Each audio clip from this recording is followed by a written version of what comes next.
Roman DeLuca had his hand resting on her waist like she belonged there. That was the detail that broke Amara first. Not the woman's face, not the way they stood close enough to share breath. It was his hand, the same hand that pressed against her swollen belly just 3 mornings ago and whispered that he couldn't wait to meet their son.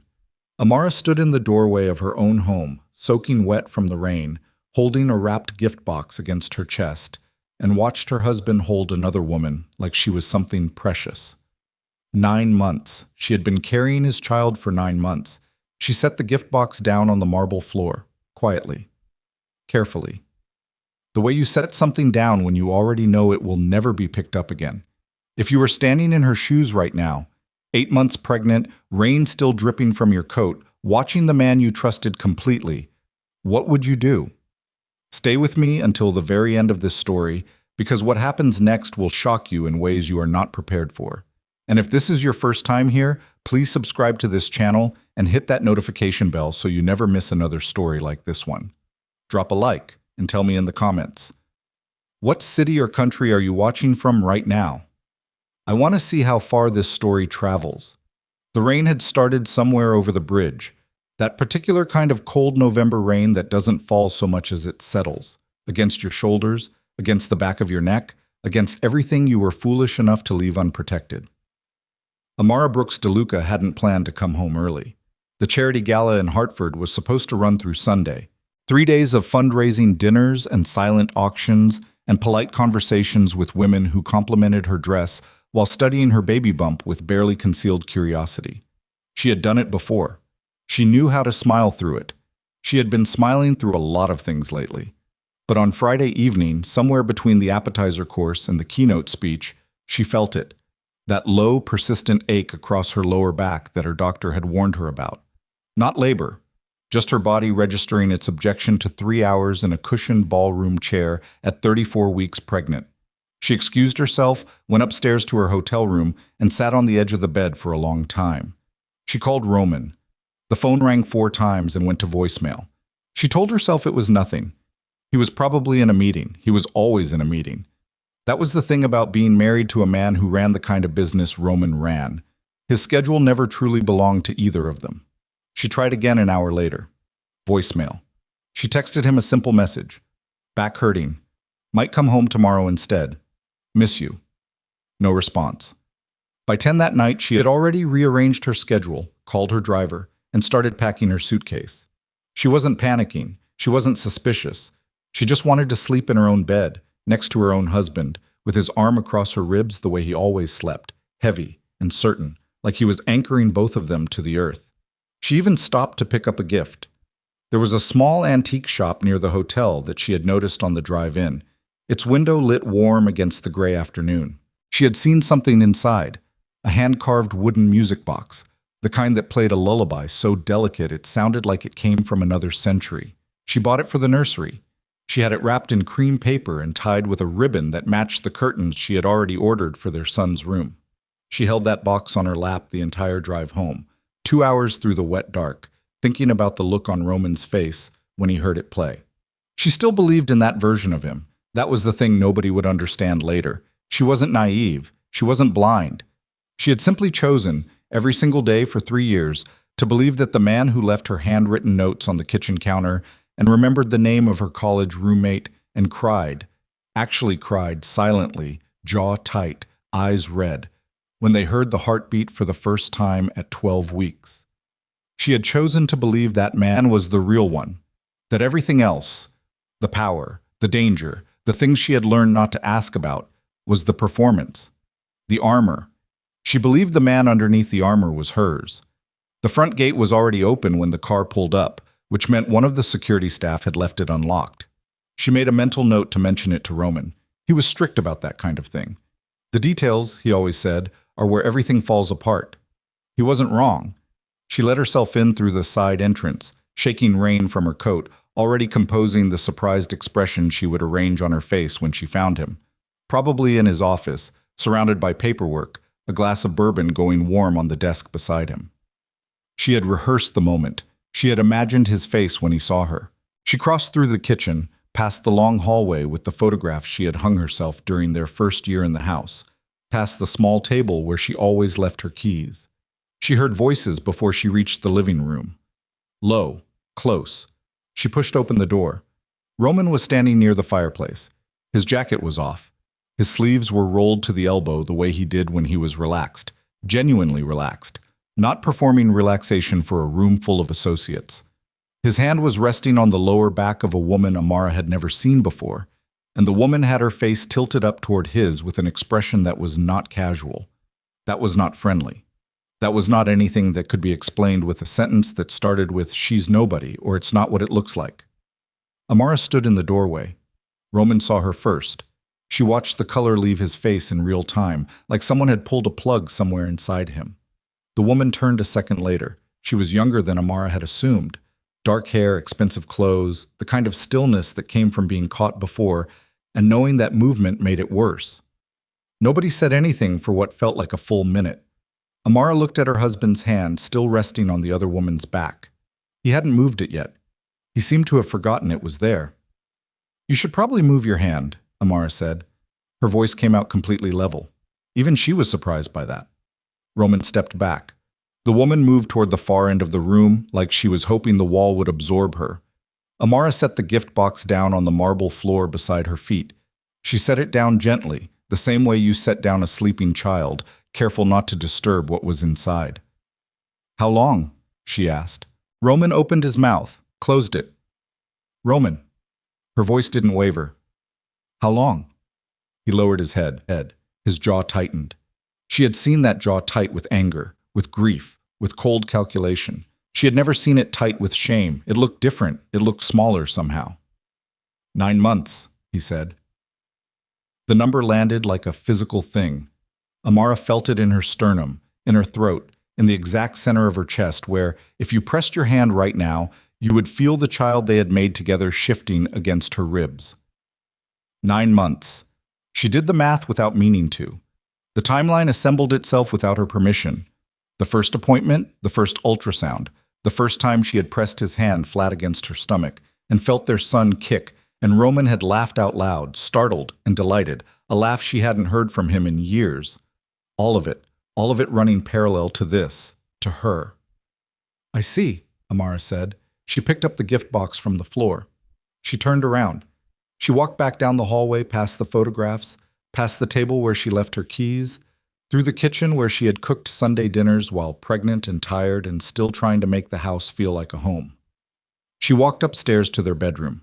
She pulled her suitcase from the closet, the same suitcase she had just unpacked 2 weeks ago from her last trip, and she opened it on the bed. Roman appeared in the doorway. He said her name. She didn't look at him. She folded a sweater and placed it in the suitcase.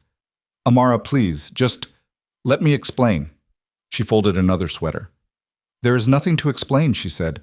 "You explained it. 9 months. I understood." "It didn't mean don't." She said it quietly. The quiet of it stopped him faster than volume would have. "Don't tell me what it meant. Don't tell me what she is, or what I am, or what any of this was supposed to be. I don't want those words in this room." Roman crossed to the bed and sat down on his side of it. His elbows went to his knees. His head dropped into his hands. For a moment he looked like a man at a funeral, which Amara thought was probably accurate. "I don't know why it happened," he said into his palms. "That's not a reason. That's just a description of your character." He looked up at her. His eyes were red. She noticed that and filed it away somewhere cold. "I love you," he said. She stopped folding. She stood there with a blouse in her hands and looked at her husband. This enormous, feared, complicated man who had once, in a hotel room in Florence, cried while she slept and thought she couldn't hear him, cried because, he told her the next morning, he hadn't believed anyone would ever choose him. And she said very calmly, "No, Roman, you don't. People who love each other don't do this. What you feel is probably guilt, or fear, or something else that belongs to you. But it isn't love. Not the kind I was offering." She pressed the blouse into the suitcase. "I'm leaving tonight." "You're pregnant," he said, like she might have forgotten. "Yes. And my son does not need to be born in a house full of lies." She zipped the suitcase with both hands, slow and deliberate. "I'll have someone contact you about the rest of my things." He stood. He reached for her arm, not grabbing, barely touching, the way you reach for something you're afraid will burn you. Please don't do this. I'll fix it. I'll end it. Whatever you need. She looked at his hand on her arm. He released her. There is no fixing this, she said. There is only what happened and what comes next. And what comes next doesn't include you standing in the same room as me. She lifted the suitcase from the bed. He didn't move to help her. He understood, somehow, that help was not the thing she wanted from him. At the top of the stairs, she paused. She turned and looked at him one more time, standing in the doorway of the bedroom they had shared, rain still making its sound against the windows. The light behind him making him look like a silhouette of himself. The music box, she said. It was for the nursery. I was going to surprise you with it. A beat. Take it, or throw it away. I don't care. Then she went down the stairs, out through the side entrance, and into the cold November rain. She didn't call a car service right away. She stood in the driveway for a moment, just a moment, with the rain coming down on her and the suitcase handle in her fist, and her son pressing quietly against the inside of her ribs, alive and still, and completely unaware of the fact that his parents' marriage had just ended on a Friday night while the fire was still going in the living room. Amara breathed in through her nose. She breathed out through her mouth. She thought of her mother, who had always said that the bravest thing a woman could do was leave a room where she was being diminished. She thought of how she had nodded along to that advice at 22 without truly understanding the weight of it. She understood the weight of it now. It was considerable. She pulled out her phone. She scrolled to a name she had only ever called for professional matters, business introductions, charity contacts, the kind of quiet professional favors that occupied the edges of a world like hers. Cashin Vale. She stared at the name for several seconds. Then she pressed call. He answered on the second ring. Amara. His voice was the same as always, steady, unhurried, with a quality to it that made you feel like wherever he was, it was never inconvenient for you to call. Cashin. She cleared her throat. I'm sorry to call so late. Don't apologize. What's happened? She opened her mouth to construct a diplomatic summary of the situation. What came out instead was simply the truth. I found Roman with someone tonight. I'm standing in my driveway in the rain with a suitcase and I have nowhere to go. There was a pause. Not a long one. Are you safe? Is the baby okay? She exhaled. Of all the things he might have asked, those were the exact right two questions. Not are you sure, or what did you see, or have you considered talking to him? Just the two questions that actually mattered. Yes, she said. We're both fine. Then don't move. I'm coming to you. Cashin, you don't have to. I'll be there in 40 minutes. Go wait somewhere dry. He hung up. Amara looked down at the phone in her hand, then up at the sky. The rain had eased slightly, shifting from a downpour to something quieter and more persistent, the kind of rain that intends to stay. She walked to the covered portico near the front of the house and sat on a stone bench with her suitcase at her feet and her hands folded over her belly, and she waited. She didn't go back inside. She didn't cry. She just sat there in the cold, listening to the sound of the rain, feeling her son move in the slow, rolling way he had been moving for weeks now, like he was turning over in sleep. She thought about the 9 months. She kept returning to it. 9 months of smiling at her across breakfast. 9 months of kissing her forehead when he left early. 9 months of asking how she felt, whether she was eating enough, whether the nursery color was right. 9 months of performing a version of himself that she had accepted as the whole truth, and she had believed it, and that was the wound beneath the wound. Not just his betrayal, but the discovery that she had been so willing to believe. That her faith in him had made her, in the end, an instrument of her own deception. That was the thing she would need to make peace with later. Not tonight. Tonight she just needed to get through the next 40 minutes. Inside the house, one of the upstairs lights went on. She didn't look up at it. 41 minutes after the phone call, a pair of headlights turned through the front gate. Cassian Vale stepped out of a dark car wearing a gray coat and no umbrella, walked straight to where she was sitting, looked at her face for a long moment, the way someone looks when they are taking a full inventory, and not just a glance, and then picked up her suitcase without being asked. The car's warm, he said. She stood, her back protested. She pressed a hand against it and straightened. I'm a mess, she said, mostly to herself. You look like a woman who just made a hard decision, Cassian said. That's different. She walked toward the car. At the edge of the portico, where the cover ended and the rain began again, she stopped. She looked back at the house. All that stone and light and space. A house she had furnished room by room with the belief that she was building something permanent. The nursery with the curtains she had ordered. The kitchen with the cookbook open on the counter. The fireplace where, an hour ago, her husband had been standing with another woman while his pregnant wife drove home in the rain with a gift box on her lap. She turned away. She walked into the rain, got into the car, and let Cassian close the door behind her. The gate of the estate grew smaller through the rear window. Then it disappeared entirely. Behind her, in a house full of rooms that had all gone quiet, Roman DeLuca sat alone in the living room with an untouched glass of bourbon and a music box he hadn't opened, and began to understand in the slow, terrible way that only comes after a door has already closed, what he had just lost. Not the marriage, not the image. Those were words he could still construct sentences around. What he had lost was the one person who had ever looked at all of him, not just the power and the reputation and the carefully maintained surface, and decided he was worth staying for. He had looked at that and decided it wasn't enough. Now he would have the rest of his life to think about why. The hotel room Cassian booked for her was on the 14th floor of a building downtown, the kind of place that was expensive without announcing it. Thick curtains, good mattress, a bathroom with enough counter space to actually use. Not a suite, not a spectacle, just a room that was clean and warm and contained no photographs of anyone she knew. Amara sat on the edge of the bed and looked at her suitcase, still zipped, standing upright near the door where Cassian had left it. He had walked her up, handed her the keycard, and then stood in the hallway with his coat still on and said, "I'm in 1208 if you need anything. Don't worry about the hour." And then he left. No lingering, no asking if she wanted company. Just the information and then the absence of himself, which was, she realized, a specific kind of kindness that not many people knew how to offer. She put her hand on her stomach. Her son shifted. "I know," she said quietly. To him, to herself. To neither of them in particular. She didn't sleep for a long time. She lay on top of the covers with her shoes off and stared at the ceiling and let the night move through her without trying to organize it into something manageable. There would be time for manageable later. Right now, she just needed to survive the next few hours without falling apart in a way she couldn't come back from. Around 2 in the morning, her phone lit up. Roman. She watched it ring. 6 times.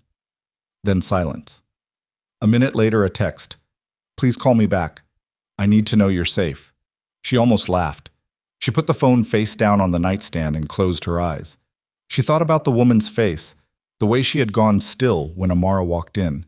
Not guilty still, not frightened still, but the still of someone who had rehearsed being discovered and was now running through the protocol. That kind of stillness didn't come from a single night. It came from months of practice. It came from a situation with rules and arrangements and the comfortable familiarity of routine. 9 months. Amara pressed her palm flat against her side. Her son pressed back. She fell asleep sometime before 3 and woke at 6 with her back aching badly and the room full of gray morning light filtering through curtains she hadn't thought to close all the way. She showered. She dressed slowly, working around the geography of her belly with the practiced care of someone in the final weeks of pregnancy. She called her doctor's office as soon as it opened and moved her next appointment up by 2 days. She called her best friend Denise in Atlanta and said, "Something happened. I'm okay. I'll explain everything soon." Denise said 3 words. "Where are you?" And when Amara gave her the hotel name, Denise said, "I'll drive up tonight." Amara told her not to. Denise didn't argue, which meant she was already looking up departure times. Cassian knocked at 8 with coffee and 2 paper bags from a bakery down the street. He didn't ask how she slept. He handed her the coffee, set the bags on the small table by the window, and sat down across from her like they were simply 2 people having breakfast, which Amara supposed they were. "I need to call a lawyer today," she said. He nodded. No expression of surprise. No, "Are you sure?" or maybe give it a few days. He reached into his coat pocket and put a business card on the table. "She's the best family law attorney in the state. I've already spoken to her assistant this morning. She can see you at 2 this afternoon if you want." Amara picked up the card. "You called her this morning?" "At 7, yes." She looked at him. "You assumed I'd want a lawyer." I assumed you'd want options, he said. You don't have to use her. She set the card down. She picked up her coffee. Outside the window, the city was doing what cities do in the early morning. Moving, indifferent, full of people whose lives were continuing at their normal speed, unaware that hers had stopped and restarted entirely in the span of one rainy evening. Cashin, she said, why are you doing this? He looked at her steadily. Because you called me. That's not an answer. It's the only one I have right now that isn't going to complicate your morning. He reached into one of the bags and put a croissant on a napkin in front of her. Eat something. Your hands are shaking. She looked down at her hands. They were, slightly. She hadn't noticed. She ate the croissant. She drank the coffee. And for 20 minutes, they sat in that hotel room and talked about almost nothing. The weather. A news story Cassian had half read on his phone. Whether the bakery downstairs was as good as the one near her old apartment in the city that she had loved before she moved into the estate. And it was the most normal 20 minutes she had experienced in what felt like a very long time. At 9:15, her phone rang again. Not Roman this time. His mother. Amara stared at the name, Lucia De Luca, and felt her stomach drop. She answered, Amara. Lucia's voice was 64 years old and had never once apologized for itself. She was a woman who had buried a husband, raised 3 sons, and attended more funerals than celebrations, and she spoke with the direct, unhurried cadence of someone who had long since stopped performing patience. I know what happened. Roman told me this morning. I see, Amara said. I'm not calling to defend him. A pause. I want you to know that. Amara waited. What he did? Lucia stopped. Amara heard her breath change slightly, a careful adjustment. I have no words for it. I raised him better, or I believed I did. It seems I was wrong about that. Lucia, let me finish. Not unkind, just firm. You are carrying my grandchild. Whatever happens between you and my son, that child is my blood, and I will not pretend otherwise. I am calling to tell you that if you need anything, anything that has nothing to do with Roman, you call me directly. You understand? Amara closed her eyes for a moment. Yes, I understand. Good. Another pause. Shorter. I'm ashamed of him, Amara. I want you to hear that from me directly. The call ended. Amara set the phone down on the table and sat very still. Cassian had gone to stand by the window during the call, giving her privacy in the only way the small room allowed. He turned back now, but didn't say anything. His mother, Amara said. He nodded. She already knew. Amara pressed both hands flat on the table. He called his mother before he called me back. The thing about Roman De Luca was that he was not, at his core, a stupid man. He was calculating and careful, and he had built an empire on the correct anticipation of how situations would develop. He understood leverage. He understood how to protect the perimeter of a thing when the center was compromised. And calling his mother before calling his wife back was not a gesture of remorse. It was the first move in a strategy. He was already building the narrative. He was already beginning to manage the story. Amara understood this with a cold, settling clarity that surprised her with its sharpness. She picked up the business card Cassian had left on the table. I'll take the 2:00 appointment, she said.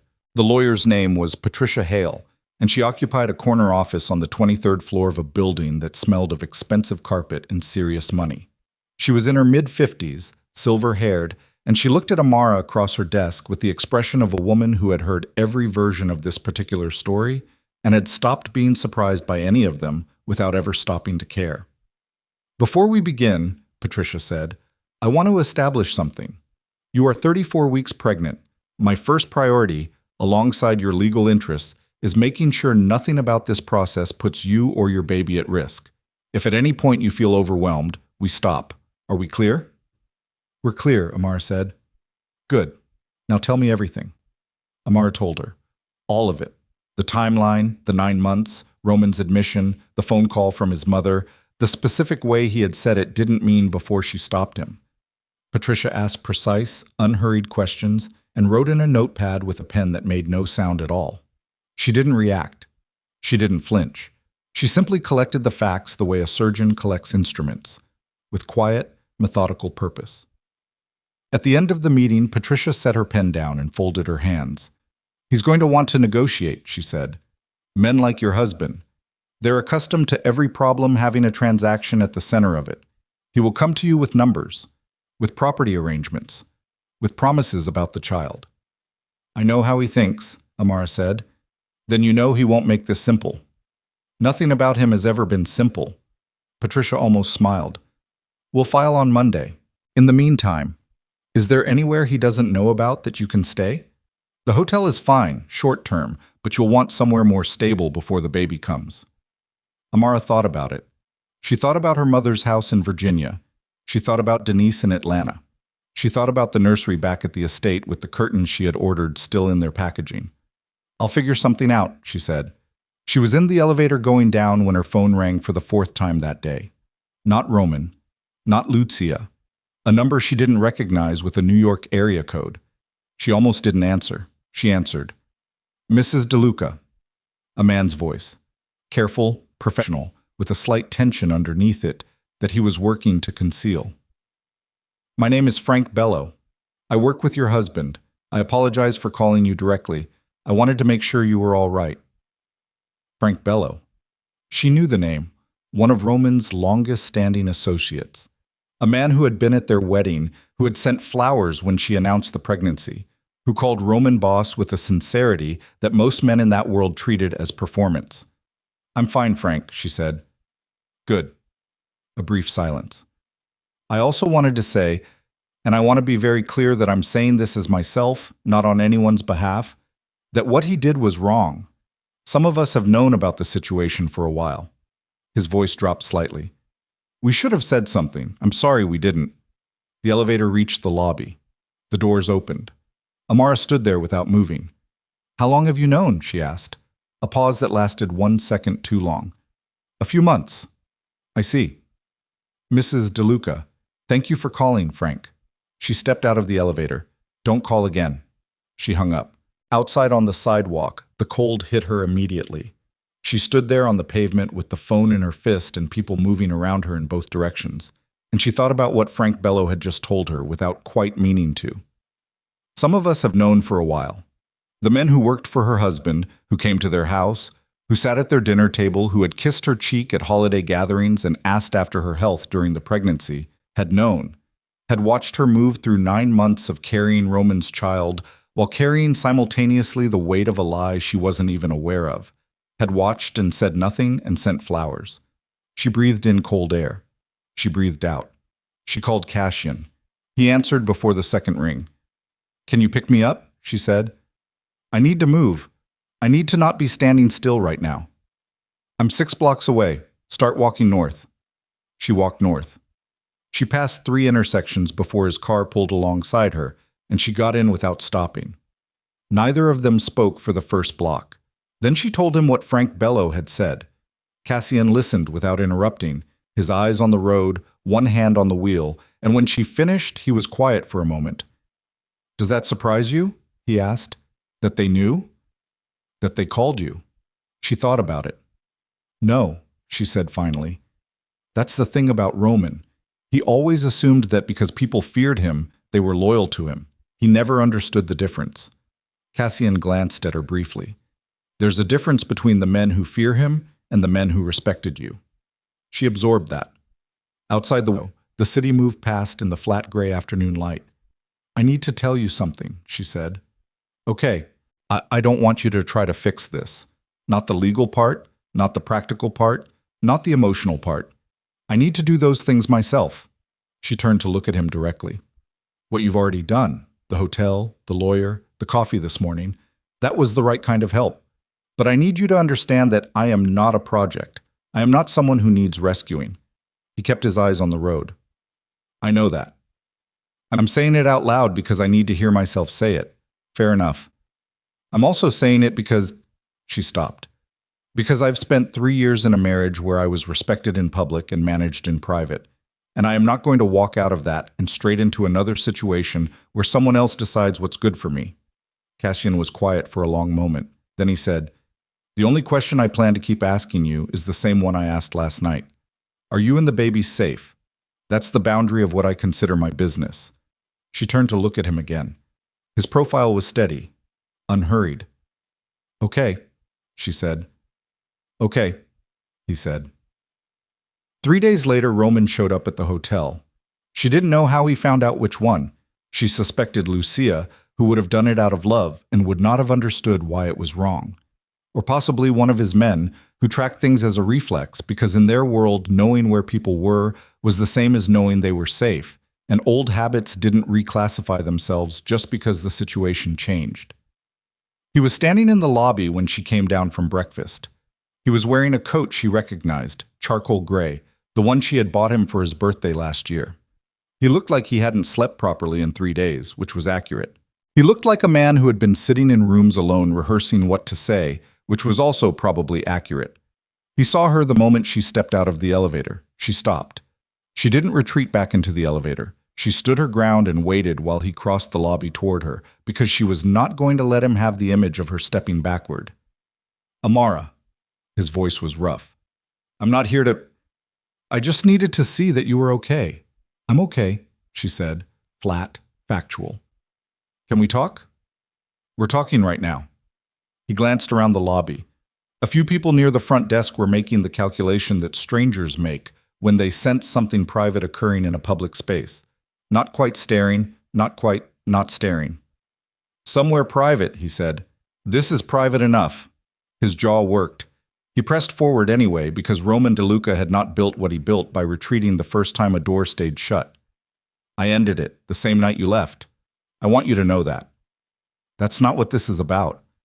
I know, but Roman. She said his name the way she had in the bedroom, quiet and final, like the period at the end of a sentence that was no longer asking anything. Ending it the night I found out doesn't repair 9 months. It just means you stopped when you had no choice. I would have... Don't. She held up one hand. Don't tell me what you would have done. I don't live in would-haves. He stood there. He was a large man, Roman, physically imposing in the way that men who have been feared for decades tend to become physically imposing, like the body eventually reflects the reputation. And standing in that hotel lobby with his coat slightly wrinkled and his eyes red at the edges and his hands at his sides, because he didn't know where else to put them, he looked smaller than she had ever seen him. There's going to be a divorce filing, she said, on Monday. You'll hear from my attorney. Something moved through his face. You don't have to do that right now. You're 34 weeks. I'm aware of how pregnant I am. And standing in that hotel lobby with his coat slightly wrinkled and his eyes red at the edges and his hands at his sides, because he didn't know where else to put them, he looked smaller than she had ever seen him. There's going to be a divorce filing, she said, on Monday. You'll hear from my attorney. Something moved through his face. You don't have to do that right now. You're 34 weeks. I'm aware of how pregnant I am. Just wait until after the baby comes. Wait until you're stable. I am stable. She said it cleanly. This is what stable looks like. He took one breath, slow. What about my son? And there it was. The thing underneath everything else. The thing he had been working his way toward since he crossed the lobby. Because Roman was strategic even in his grief, especially in his grief, and he knew that the child was the one thread that still connected them, and he was not going to leave without pulling on it. Amara felt something shift in her chest, not softness, something harder than that. Your son is healthy, she said. Your son is safe. Your son will know you, Roman, because I am not the kind of person who uses children as weapons. But what kind of father you get to be? That depends entirely on who you decide to become, not who you say you are, who you actually become. She stepped around him. Don't come here again, she said without turning back. If you need to reach me, go through Patricia Hale. She walked to the elevator. She pressed the button. She stood with her back to the lobby and her hand against her stomach, and she did not allow herself to turn around, not even when she heard him say her name one more time, quiet and wrecked, from somewhere behind her. The doors opened. She stepped in. The doors closed. She rode up to her floor. She walked down the hall. She went into her room and sat on the edge of the bed and finally let herself shake. Not cry, not collapse, just shake, the way a body shakes when it has been holding its own structure together through force of will and is now, just for a moment, allowed to feel how much that cost. Her phone buzzed, a text from Cassian. Saw his car outside, you okay? She sat with the phone in her hands for a moment. Yes, she typed back, but I need to leave this hotel. His response came in 40 seconds. I have a place. Safe, private. No one knows about it except me. Yours as long as you need it. No obligations attached. She looked at the message for a long time. She typed, "Tell me about it first." He called instead of texting. He described the place in plain, practical terms. A house he owned outside the city, about an hour's drive. A neighborhood that was quiet but not isolated. Fully stocked kitchen. No staff. Good locks. He had bought it 3 years ago as an investment and never got around to selling it. She would have the place entirely to herself. He would be available if she needed anything. "And you?" she asked. "Where will you be?" "Wherever isn't there," he said, "unless you tell me otherwise." She looked at her suitcase by the door, still carrying the same things she had packed in 20 minutes on the worst night of her life. "Okay," she said, "I'll take it." 2 floors below in the lobby, Roman DeLuca was still standing near the elevator bank. He had not moved since she disappeared behind the closing doors. A woman from the front desk had asked if he needed assistance, and he had looked at her without appearing to process the question and then shaken his head once, and she had moved away. His phone was ringing in his coat pocket. He ignored it.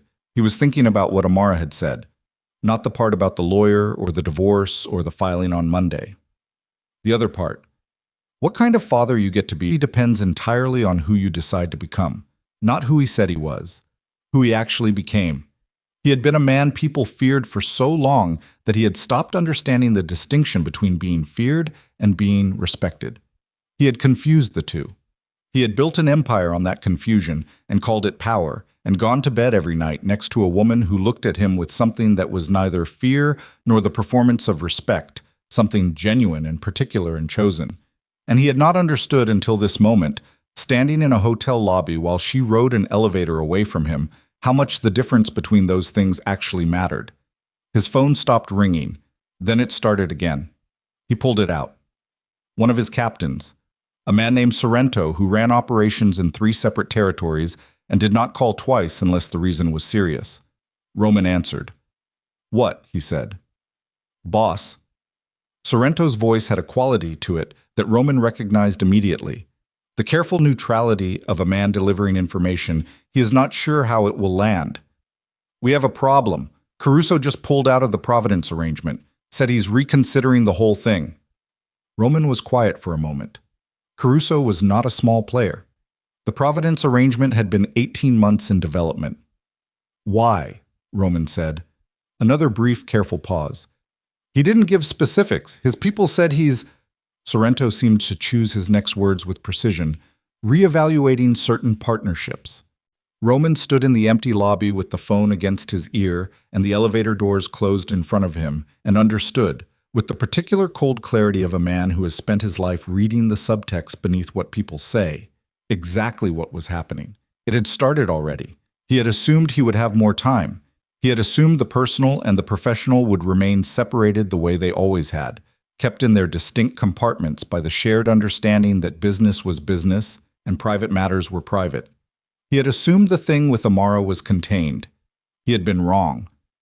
In the world Roman DeLuca inhabited, a man's word was the foundation of everything. Not his money, not his position, not his history, his word. And a man who could look his pregnant wife in the eyes every morning for 9 months and maintain a parallel truth without flinching, that man's word, when examined from the outside, suddenly carried a different weight, a dangerous weight. If Roman DeLuca could lie that completely to the woman who slept beside him, who carried his child, who had stood in rooms full of dangerous men and never wavered, then what else was he lying about? And to whom? "Tell Sorrento I'll call him in an hour," Roman said. He hung up. He put his phone in his pocket. He looked at the closed elevator doors for one more moment. Then he turned and walked out of the hotel into the cold, and the city received him the way cities receive men who have just begun to understand the full cost of what they've done. Without ceremony, without sympathy, without any indication at all that the world intends to slow down and wait for them to catch up. Somewhere above him, on the 14th floor, Amara was packing her suitcase for the second time in 4 days. She moved deliberately, without rushing, folding things the way her mother had taught her, flat and neat, nothing wasted. Her phone sat on the bed beside her, and on the screen was a text from Denise that read, "I'm on the highway. Don't argue. See you in 2 hours." Amara smiled at that. It was a small smile, the involuntary kind that arrives before you've decided to allow it. She kept packing. In the zipped front pocket of the suitcase, wrapped still in its cream paper and its ribbon that matched curtains in a nursery she would never go back to, the music box sat untouched, because she had, in the end, brought it with her after all. Not because she wanted to keep it, not because it meant what it had meant 48 hours ago. She had brought it because it was hers. She had chosen it. She had stood in a shop window in the rain and seen it and known, with the particular certainty of a woman who trusted her instincts, that it was right. She wasn't ready to throw away everything she had trusted about herself just because one person had proven himself unworthy of. She had brought it because it was hers. That was the last thought Amara had finished before the suitcase was zipped and standing by the door. And now she was sitting in the back of Cassian's car, watching the hotel disappear in the side mirror and trying to remember what it felt like to make a decision that wasn't a reaction to something someone else had done first. The house was an hour outside the city, the way Cassian had described. A clean, modest two-story on a street where the neighbors kept to themselves, and the loudest thing at night was wind moving through the trees behind the back fence. He had stocked the refrigerator before she arrived. Not extravagantly, just the basics. The kind of things you buy when you are thinking practically rather than performing generosity. Eggs, bread, soup, fruit, the specific brand of herbal tea she had mentioned once at a charity event 8 months ago that he apparently had either remembered or noted somewhere, and she wasn't sure which possibility said more about him. He walked through the house with her once, showed her where the thermostat was, where the extra blankets were kept, how the back door lock worked. He handed her a key. He told her the neighbor 2 doors down was a retired nurse named Gloria, who had his number and had been asked to check in once a day if Amara wanted that. He did not ask if she wanted it. He said it was available. "You thought of everything," Amara said. She didn't say it warmly. She said it the way you say something when you are trying to determine whether to be grateful or cautious. "I thought of the practical things," Cassian said. "The rest is yours to figure out." She nodded. He left. She stood in the kitchen of a house that belonged to someone else and listened to the silence, and then she called Denise and gave her the new address. Denise arrived 2 hours later with a bag that contained 3 changes of clothes for herself, 2 paperback novels, an entire container of the pralines she made from scratch every Christmas, and the specific brand of back pillow the doctor had recommended, and that Amara had left behind at the estate. She walked in, looked at Amara standing in the kitchen doorway, and said, "You look exhausted and beautiful, and I'm going to cry if you don't let me hug you." Amara let her hug her. They sat at the kitchen table until past midnight talking, the way women talk when there is too much to organize into sequence, and so they simply let it come out in whatever order it needs to. Denise cried twice. Amara didn't, which Denise clocked without commenting on, because she had known Amara for 19 years and understood that the absence of tears was not the absence of feeling. It was just Amara's particular way of holding herself together when falling apart was not yet an option she could afford. "What are you going to do about the estate?" Denise asked. "Let the lawyers handle it." "And Roman?" "Let the lawyers handle that too." Denise turned her coffee cup in her hands. "He's going to fight it." "I know. Men like him don't let go of things that belong to them." "I don't belong to him," Amara said, simply, without heat. "I think that's the part he hasn't finished understanding yet." Denise looked at her for a long moment. "You seem very calm." "I'm not calm," Amara said. "I'm just further past the shock than I look." She went to sleep at midnight and woke at 4 with her heart hammering from a dream she couldn't fully reconstruct. Something about the estate. Something about a door that wouldn't close properly. Something about her son's name being called in a voice she didn't recognize. She lay in the dark and put her hand on her stomach and breathed until her heart rate came down. In the morning, Patricia Hale called. "There's a complication," Patricia said. Those 3 words. The specific weight of them. Amara sat on the edge of the bed and pressed the phone harder against her ear. "What kind?" she said. "Roman's legal team filed a motion yesterday afternoon. Preemptive." Patricia's voice was measured, the voice of someone delivering bad news with surgical precision. "They're claiming you left the marital home voluntarily and that your current location and the people you're associating with constitute a potential risk to the unborn child." The room seemed to tilt slightly. "They're claiming what?" Amara said. "They're not going to win that argument. I want to be clear about that. But the intent is to slow down the divorce filing and to establish on paper, early, that he has concerns about the child's welfare. It's a positioning move. He's not trying to take your son. He's trying to make you negotiate. Amara stood up. She couldn't sit anymore. He's using the baby, she said. He's using the legal system the way men with resources use it, as leverage. This is not unusual. This is also not insurmountable. Patricia. Amara's voice dropped to something very quiet and very specific. Is my son at risk? Legally. Right now. No. You are a fit, loving parent with no history of anything that would give a court genuine concern. What he filed is noise, but we need to respond to it Monday, and I need you in my office tomorrow morning. I'll be there. She hung up. She stood in the middle of the bedroom with the phone in her hand and felt something move through her that wasn't grief and wasn't anger, but was located somewhere between the two. A cold, clarifying fury, the kind that doesn't make noise because it is too busy making decisions. Roman had looked at his pregnant wife walking away from him and calculated his next move. He hadn't called. He hadn't written. He hadn't done anything that resembled the behavior of a man genuinely trying to repair damage. He had walked out of that hotel lobby and called his lawyers. Cassian arrived at the house at 9 that morning because she had texted him at 7 and he hadn't asked why, just said what time. She told him everything while they sat at the kitchen table and he listened without moving, his coffee going cold in front of him, his eyes on her face. When she finished, he was quiet for a moment. "How are you?" he asked. "Don't ask me that right now."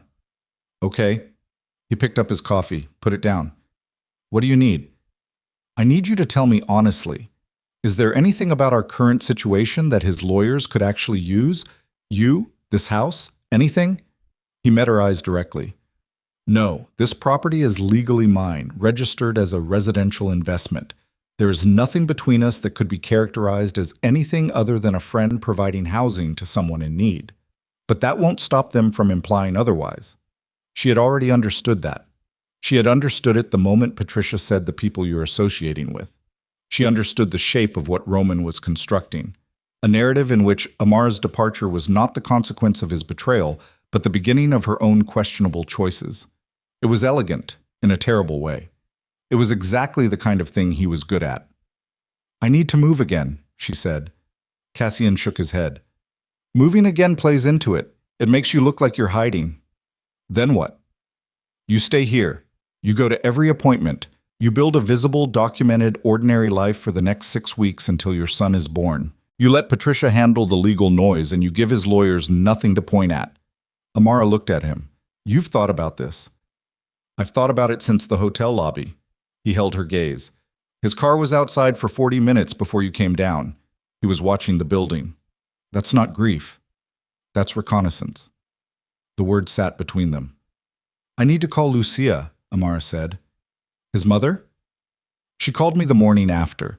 She said if I needed anything that had nothing to do with Roman, I could call her directly."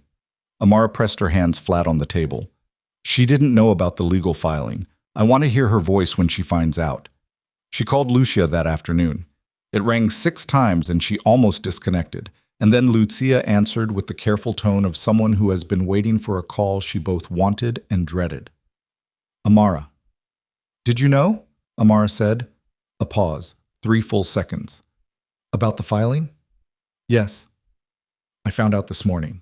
Lucia's voice had something in it that Amara had never heard before in all the years of knowing her. Something cracked, like a surface that had been solid for decades, and was now "You let Patricia handle the legal noise and you give his lawyers nothing to point at." Amara looked at him. "You've thought about this."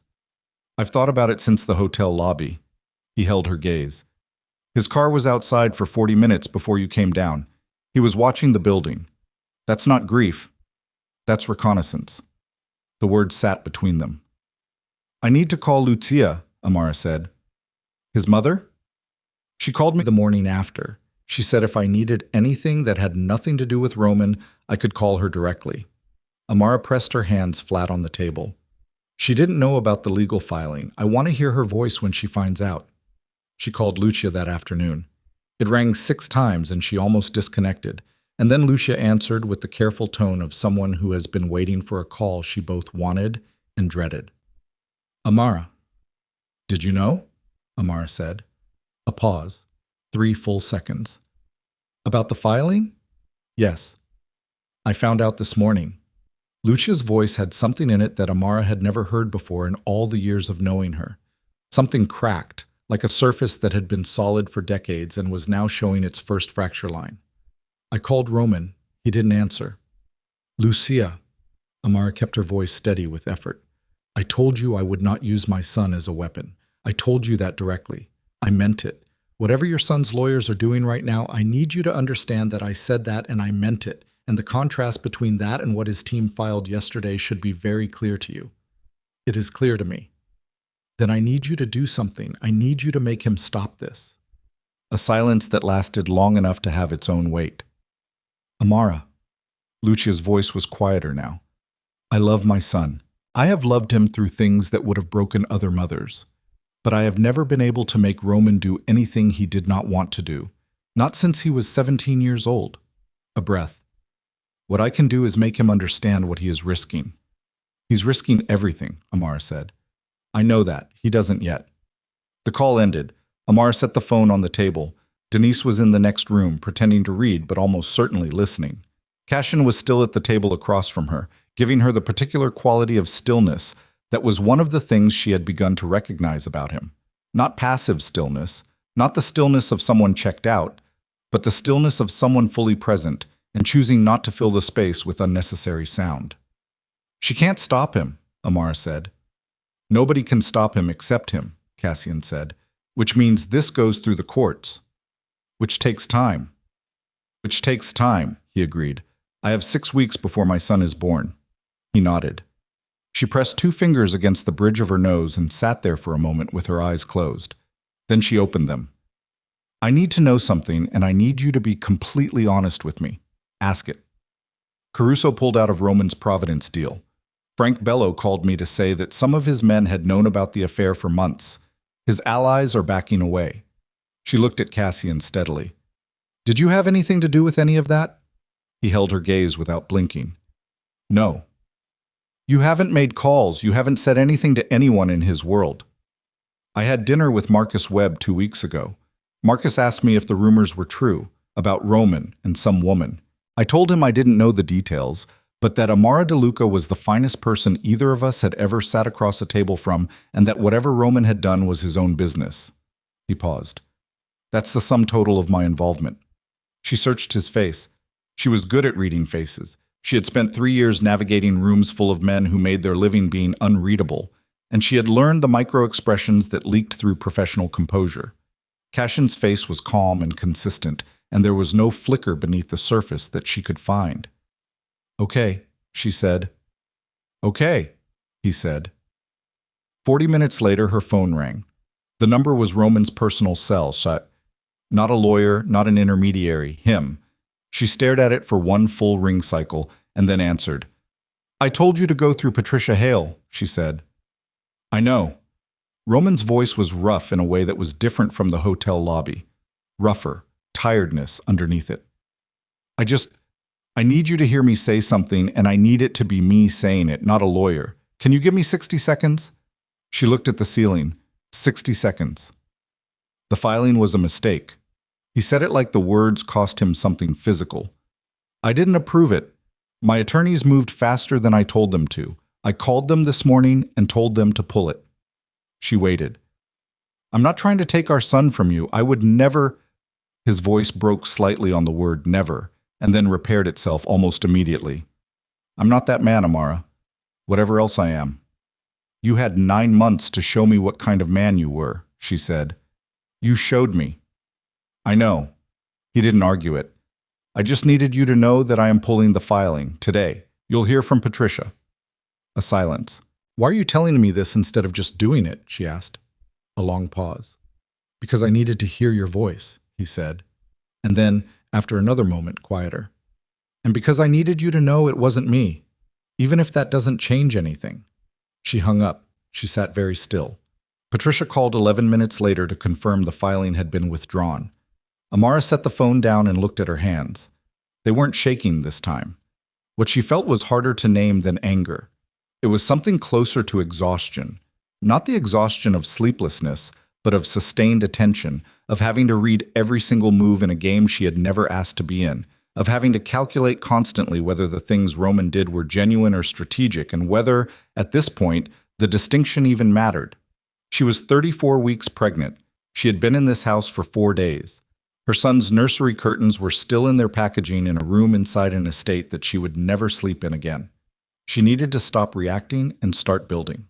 She called Patricia. I want to move forward with the divorce filing Monday as planned. Nothing changes. Understood. And I want to start looking for a permanent place to live. I need somewhere that's mine. My name on the lease or the deed, nobody else's. I can have my office connect you with a real estate attorney by end of week. Good. She hung up and went to find Denise, who was, as suspected, sitting in the next room with her book open to the same page it had been on for the past hour. I need you to help me make a list, Amara said. Of what? Everything I need to do before this baby comes. Not the emotional things, the practical ones. Housing, finances, medical, legal. I need to see it all written down in one place so I can stop carrying it in my head. Denise closed the book. She got up and went to the kitchen drawer where she had already, at some point during the past 4 days, located a notepad and a pen, because Denise was the kind of person who found the notepad in every unfamiliar kitchen within the first 24 hours. They sat at the table for 2 hours. They wrote things down. They crossed things off. They added things. By the end of it, the list had 23 items, and most of them had either been started or had a next step attached to them. And Amara felt something she hadn't felt since she'd stood in the living room doorway of the estate and seen her husband's hand on another woman's back. She felt like herself. Not the self that had been managed and curated and loved imperfectly and betrayed completely. The self underneath all of that. The one who had existed before Roman de Luca, who had been particular and capable, and full of her own opinions about how her life should look. That self had been quieter lately, but she was still there. The next morning, Amara was drinking tea at the kitchen window when the retired nurse from 2 doors down knocked at the back door. Gloria was in her late 60s, broad-shouldered, with the kind of direct manner that came from 40 years of cutting through people's deflections in emergency rooms. I'm Gloria, she said. Cassian asked me to check in. You don't have to let me in if you don't want to. I can just wave from the porch. Come in, Amara said. Gloria came in. She looked at Amara the way nurses look at people, taking the whole picture in a single assessment, not just the surface. You're close, Gloria said. What's your doctor say? 36 weeks, 2 weeks from now. Then they'll reassess. Gloria nodded. She sat down at the kitchen table with the ease of someone who had sat at 1,000 strangers' kitchen tables. You doing this alone? No, I have a friend staying with me, and my doctor is very good. Who's your OB? Amara told her. Gloria approved of the answer. Contractions yet? Some Braxton Hicks, nothing real. Gloria put her phone number in Amara's contacts herself, typing it in with the calm efficiency of someone who trusts no one to actually save a number unless they do it themselves. You feel anything that isn't Braxton Hicks? You call me before you call anyone else. I'm faster than an ambulance. After she left, Amara stood at the kitchen window and watched her walk back down the block and felt, briefly, the specific gratitude of being seen practically by someone with no agenda. It was Thursday afternoon when everything shifted. Denise had gone out to run errands. Amara was sitting on the couch with the notepad, going through the list again, when her phone rang. Unknown number, Connecticut area code. She answered out of some instinct she couldn't account for. Mrs. DeLuca. A woman's voice, young, controlled in the deliberate way that suggested the control was costing something. My name is Vivian Marsh. Amara went completely still. She knew the name. She had never been told it, but she knew it the way you sometimes know things that your brain has assembled from peripheral information over time. The late returns, the specific quality of Roman's distraction on certain evenings, the way his phone had begun to stay face down on surfaces it had never stayed face down on before. Why are you calling me? Amara said. A silence. Then, because he's lying to both of us. Amara's hand tightened on the phone. Explain that. He told me it was over. He told me that when you found out, he ended it and that was it. Vivian's voice was very careful, the way voices get when they are trying not to break. He's been calling me every day since you left. The room did not tilt this time. It went absolutely, perfectly still. I see, Amara said. I'm not calling to hurt you more than you're already hurt. Vivian paused. I'm calling because he told me you were unstable, that you'd had some kind of breakdown and left without cause, and that you were being influenced by someone who was trying to take advantage of the situation. Amara closed her eyes for exactly 3 seconds. She opened them. And you believed him, she said. Until yesterday. A breath. Until he asked me to sign something, an agreement, a confidentiality agreement. His lawyers sent it to my email. It said I couldn't discuss our relationship with anyone, including you, including any legal team you employed. He tried to silence you. He tried to manage me. The bitterness in Vivian's voice was clear and unpolished, the genuine article. The same way he manages everything, the same way he managed both of us. Amara stood up from the couch. She walked to the window. Outside, the street was ordinary and quiet. A man walking a dog, a car pulling into a driveway 2 houses down. The specific, unremarkable beauty of an afternoon that had no idea what was happening inside this house.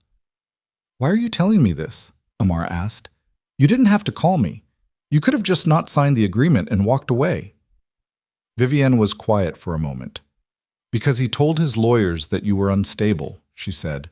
And if they use that against you in a custody filing, if someone asks me to give a statement and I've already signed an agreement saying I won't speak, then I become part of what he used to hurt you, and I am not willing to be that. Amara pressed her free hand flat against the glass of the window. The glass was cold. She let it be cold. I'm going to give you Patricia Hale's contact information, Amara said. She's my attorney. I want you to call her today and tell her exactly what you just told me.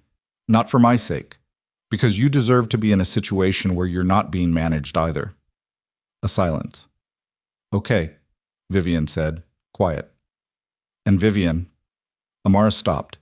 She was going to say something sharp. She could feel it forming, the kind of thing you say when someone has been part of the wound and is now presenting themselves as part of the remedy. But she swallowed it, not for Roman's sake, not even entirely for her own. Thank you for calling. She hung up. She stood at the window for a long time without moving. Roman had pulled the legal filing that morning and told her it was a mistake, that his lawyers had moved without his approval, that he needed her to hear his voice and know it wasn't him. And the same morning, or the evening before, or the day before that, she would have to establish the exact timeline, he had been calling Vivian Marsh every day since Amara left, telling her that Amara was unstable, building a separate story for a separate audience. Not grief, not remorse. Management. She picked up her phone. She called Patricia.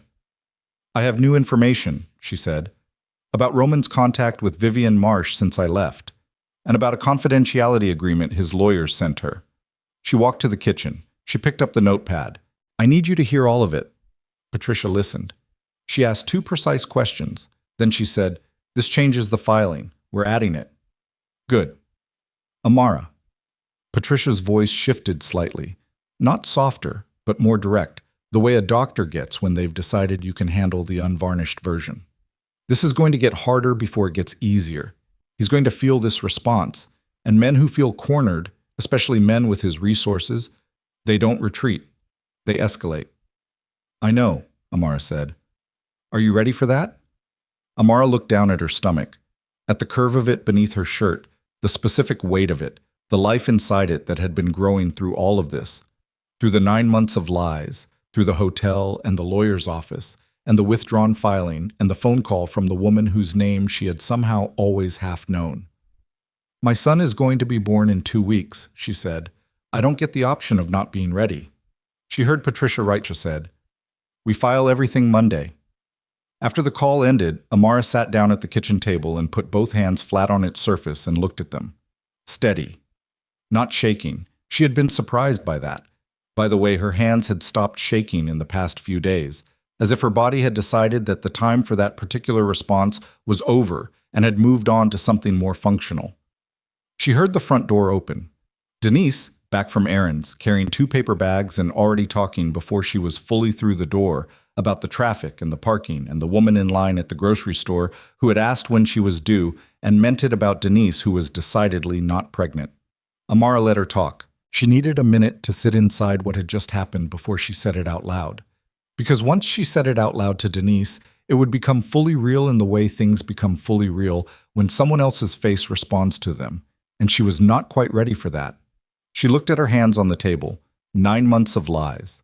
A legal filing and a withdrawal in the same morning. A confidentiality agreement sent to the woman he was still calling every day. And underneath all of it, a question that had been forming since the hotel lobby and was now, in this kitchen, finally fully assembled. Had Roman DeLuca ever, at any point in their marriage, made a decision that wasn't ultimately about protecting Roman DeLuca? She turned the question over carefully. She thought about the morning he had cried when they heard the heartbeat at 12 weeks. She thought about the handwritten notes on the kitchen counter. She thought about Florence and the thing he had said in the morning. I didn't think anyone would ever choose me. And the way she had held that memory like proof of something for 3 years. And then she thought about Vivian Marsh on the phone, saying he told me you were unstable, in a voice that had the particular texture of a woman who had also, at some point, believed everything. She had been in the middle of that thought, the one about whether Roman DeLuca had ever made a decision that wasn't ultimately about protecting Roman DeLuca, when her body made the decision for her about what would happen next. It started as pressure, low, spreading, the kind that begins in the back and wraps around to the front like something tightening from the inside. She had felt Braxton Hicks' contractions for weeks, and she knew the difference in theory. Her doctor had explained it clearly, the pattern versus the irregularity, the intensity that builds versus the discomfort that simply exists and then releases.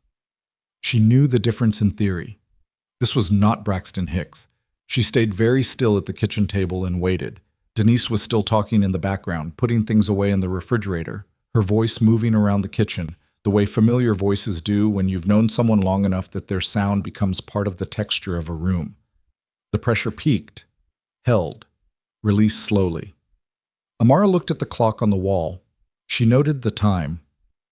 Denise, she said. Denise turned around. She saw Amara's face. Oh, Denise said. The bag she was holding went onto the counter without ceremony. Oh, right now? Not right now, but I need you to start timing. Denise crossed the kitchen in 4 steps and sat down directly across from her, phone already in hand, already pulling up the contraction timer app that she had downloaded 2 weeks ago without mentioning it, because Denise was the kind of person who prepared for things without making a production of the preparation. Was that one? Denise said. That was one. How long? Maybe 45 seconds, possibly a minute. Denise started the timer. She put her other hand on top of Amara's hand on the table. Neither of them spoke. 7 minutes later, another one came. Amara breathed through it the way the class had taught her. Slow in, controlled out, eyes focused on a fixed point, which happened to be the notepad on the table with its 23 items and their next steps, most of which were now either completed or in motion. She focused on that. She breathed. 40 seconds, Denise said, watching the timer. The contraction released. I need to call my doctor, Amara said. Already dialing. The doctor said, come in. She said it in the calm, unhurried way that meant she was not alarmed, but she was not asking them to take their time either. She said, bring your bag, bring whoever you want in the room, drive carefully, and don't speed because the last thing anyone needed was an accident. Amara went upstairs. She had packed the hospital bag 2 weeks ago. One of the items on the list, checked off with Denise's pen on a Tuesday afternoon. She picked it up from the closet. She stood in the middle of the room for a moment with the bag in her hand. Her son was coming. Her son was coming, and she was in a stranger's house with her best friend and a list of 23 things and a divorce filing going in Monday and a husband who had spent the past week alternating between remorse and strategy, and none of that, not a single piece of it, was what she had imagined when she had first seen the 2 pink lines on a test in the bathroom of the estate 8 months ago and sat down on the edge of the tub and started crying from happiness. She breathed. She picked up her phone. She looked at it for 3 full seconds. She called Cassian. He answered on the first ring. It's happening, she said. I don't need you to do anything. I wanted someone else to know. A silence. Brief. I'll be at the hospital, not in the room. I'll be there. She didn't argue. Thank you. She did not call Roman. She thought about it in the car, Denise driving with the focused calm of someone who had decided that being calm was their contribution to this situation. And she thought about it again in the intake area when the nurse asked if there was anyone else to call. She said no. She thought about what Patricia had said, that Roman would escalate when he felt cornered. She thought about Vivian Marsh on the phone. She thought about the confidentiality agreement and the daily calls and the word unstable being used about her in conversations she wasn't in the room for. She thought about her son. She said no. The labor was 14 hours, not the clean cinematic version of 14 hours. The real version, the fluorescent lights and the specific sound of monitors, and the way time loses its normal shape when your body is doing something enormous and primitive and entirely outside your capacity to negotiate with. Denise stayed in the room the entire time, holding her hand during contractions, talking about nothing during the spaces between them, understanding instinctively that what Amara needed was not silence and not significance, but the specific ordinariness of another person's presence. At 4:17 in the morning, Amara's son was born. He weighed 7 pounds and 2 ounces. He had Roman's jaw, which she noticed immediately and which produced in her a feeling she had no adequate word for, something between love and grief, and the strange peace that comes when you accept that some things cannot be separated from their origins, no matter how much you might want them to be. He was entirely healthy. He was entirely real. He looked up at her with the uncomprehending, absolute attention of a newborn, and she looked back at him and said, very quietly, "Hello, I've been waiting for you." Denise cried loudly enough for both of them. At 6 in the morning, Cassian was still in the waiting room. She knew because Denise had gone out to tell him, and came back to report that he was sitting in one of the chairs near the window with a bad cup of vending machine coffee, and he had asked only how she was and how the baby was. And when Denise told him both were fine, he had nodded and said he'd stay until she was ready to go home. Amara asked the nurse for a piece of paper. She wrote a name on it, Elias. She had been thinking about it for weeks, going back and forth, considering, discarding, returning. She had never told Roman her short list. She had been waiting to see his face when she said the names out loud, to see which one landed in his expression like a thing that fit. She wrote Elias on the paper and looked at it for a long time. Elias Brooks DeLuca. She kept her name in his. She had decided that the night in the hotel, though she hadn't known then that she had decided it. A child should know where he came from on both sides, even the complicated sides, because the complications were his to understand when he was old enough, not hers to resolve for him by erasing half the story. She was still looking at the name on the paper when her phone lit up. Roman. She stared at the screen. It rang 4 times. She didn't answer. A text came through 30 seconds later. Lucia told me. Is he okay? Are you okay? She set the phone face down. She would deal with Roman DeLuca. She would deal with the divorce filing and the custody arrangement and the long, complicated years of raising a child with a man she no longer trusted. She would deal with all of it because it was her responsibility, and she was not the kind of person who handed her responsibilities to other people because they were heavy. But not right now. Right now she had her son against her chest and the room was quiet and the monitors were doing their steady, unremarkable work, and she had, for the first time in weeks, nothing she needed to do except be here. She stayed in the hospital for 2 days. Roman did not appear. He sent flowers. White ones, no card, just the flowers, which told her his lawyers had advised him on what constituted an appropriate gesture that could not be used as evidence of anything. Lucia came on the 2nd day, alone, and sat in the chair beside the bed and looked at Elias for a long time without speaking, and then said, "He has the DeLuca forehead," and then said nothing else for several minutes, and Amara let her have the silence because Lucia was in grief too, in her own particular way, and grief deserved its space regardless of whose fault it was. "Roman wants to know if he can come," Lucia said finally. "No," Amara said. "Not here. Not yet." Lucia nodded. She didn't push it. "When you're ready," Lucia said. "I'll decide when I'm ready." "Yes," Lucia said. "You will." She left an hour later. At the door, she turned back and looked at Amara with an expression that was difficult to read. Not quite apology, not quite pride, something that lived in the territory between them. "You're going to be an extraordinary mother," Lucia said. "I know," Amara said.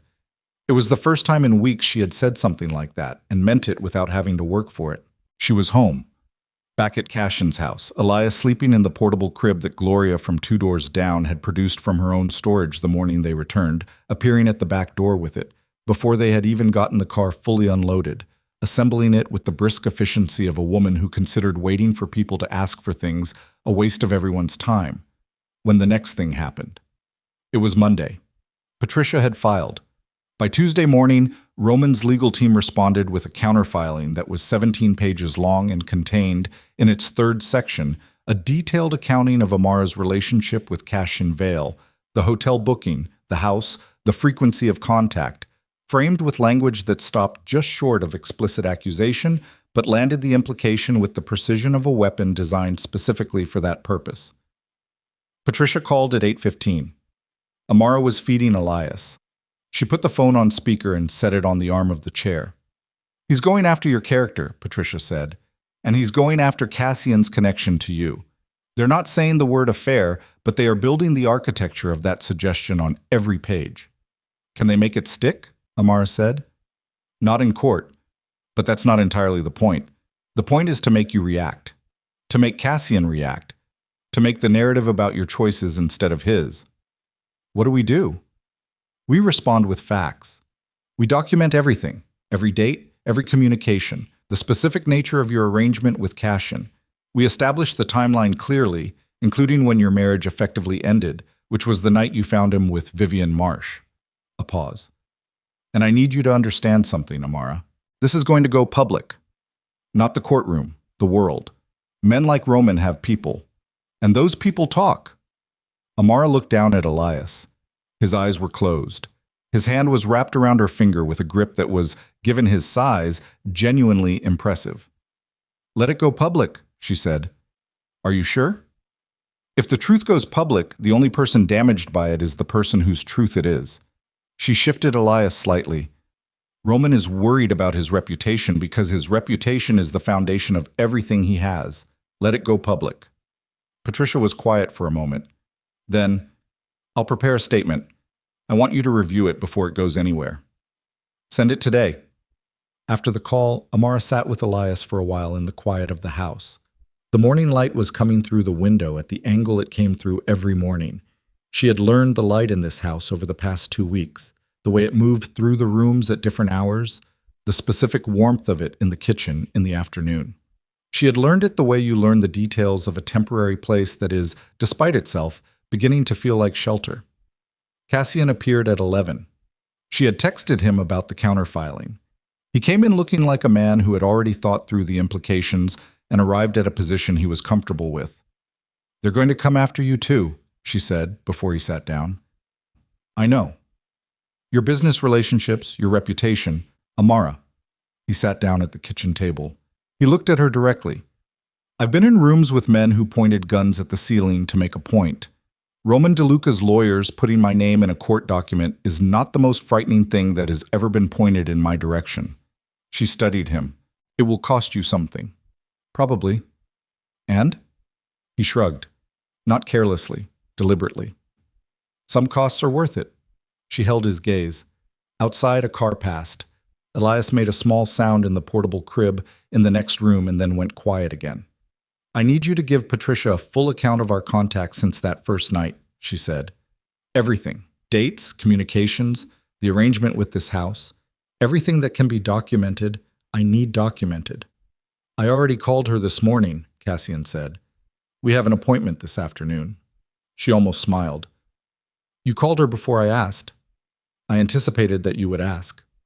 "That habit of yours," she said, "of anticipating what I need before I ask. I haven't decided yet whether I find it reassuring or unsettling." "Fair," he said. "I'll let you know when I decide." By Wednesday, the statement Patricia had drafted, 3 paragraphs, factual, unadorned, submitted to the court record, and simultaneously released to 2 journalists who had already been making inquiries, was circulating. It did not attack Roman. It did not characterize him in terms beyond the specific documented facts. It simply stated what had happened, the timeline, and that Amara DeLuca was pursuing a divorce and appropriate custody arrangement in the best interests of her son. The response was not what Roman had planned for, The mafia world did not operate on press releases. It operated on reputation, on the invisible accounting of respect and obligation that ran beneath every formal arrangement. And the story that emerged from the statement, not the affair itself, which many people had already heard about, but the specific detail of 9 months, the pregnancy running parallel to the deception, the legal filing claiming instability, the confidentiality agreement sent to Vivian Marsh. That story landed in the particular community that mattered to Roman with the weight of a verdict. Sorrento called on Wednesday evening, not Roman's line, his own cell, to a number he had gotten through channels that had nothing to do with Roman's organization. He called Cassian. "I'm not calling about DeLuca," Sorrento said, when Cassian answered. "I'm calling because I want it understood by whoever needs to understand it, that the people in this room, myself included, have a great deal of respect for Mrs. DeLuca, and that respect is going to affect certain decisions going forward." Cassian relayed the call to Amara word for word that evening. She listened without expression. "He's losing them," she said when Cassian finished. "He's lost some of them already." "Does he know?" "He knows something is wrong. I don't think he understands the scale yet." Amara looked at the window. The evening light was doing the thing it did at this hour, going amber and low, making the kitchen look warmer than it was. "He's going to find out soon," she said. "Yes. And when he does, he'll come to me," Cassian said. "He'll assume I'm behind it." She turned to look at him. "Are you?" "No." "When he comes to you," she said, "what will you tell him?" Cassian leaned back in his chair. He looked at the table for a moment, then back at her. "The truth. That I haven't done anything except refuse to lie when people asked me what I knew." Amara nodded slowly. "That's going to make him angrier than if you'd actually done something," she said. "I know.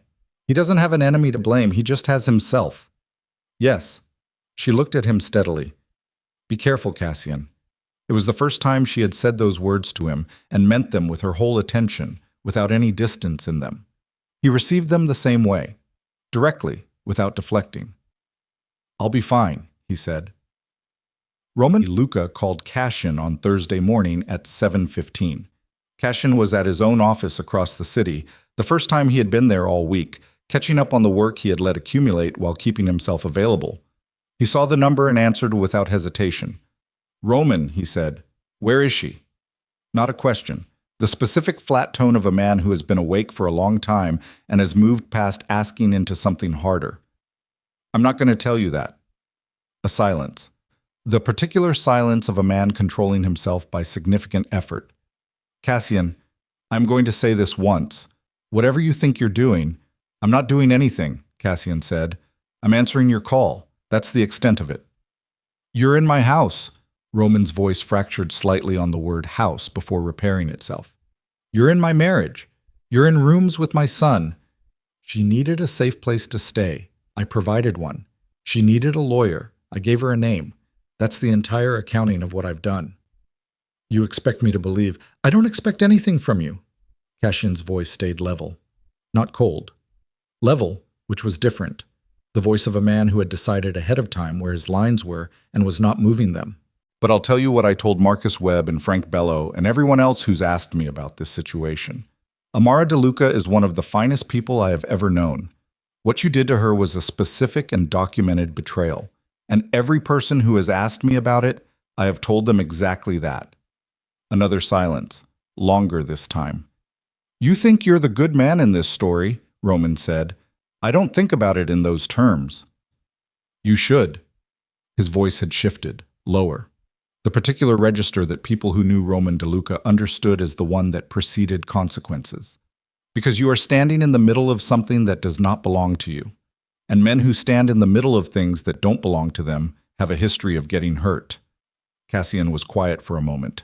Then, "Is that a threat, Roman?" "It's an observation." "Then let me make one back." Cassian stood up from his desk. He walked to the window. Below him, the city moved at its normal speed, indifferent and continuous. "Every person who's pulled back from you in the past 2 weeks, Caruso, Sorrento, the others, they didn't do it because of me.